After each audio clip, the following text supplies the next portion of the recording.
Samdan sa aksidente ang 11 ka mga tao sa Trans Central Highway alas 2 sa hapon niadtong Sabado.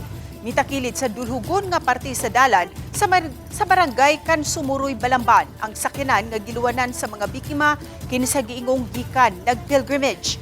Matud sa usa sa mga unang nakarescue sa mga pasahero, nasundan nila ang maong sakyanan sa dulhugon kaayo nga parte sa maong highway. Daling nagpakitabang na ang mga sakay niini human ma-outbalance ang ilang gisakyan. Gingong dili pamilyar sa lugar ang driver ug mga sakay niini. Nadala sa Cebu Provincial Hospital sa Balamban ang driver ug ang napulo ka mga pasahero. Ngani atong higayuna padulong unta sa Balamban proper. Sakyanan to siya sa mga munghi bitaw, mga religious bitaw. Tapos siya, unya kasunod niya to, nagsakay ko biher.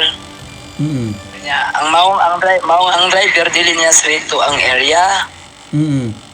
Ang area, kaya nangutan naman gisiyan ako nga unsa ning lugar diri, dagang nga aksidente diri, buenas lang kaayo mo nga sa inyong pagkadiskusya bali-bali ra kay kasagaran madiskusya dia patay man.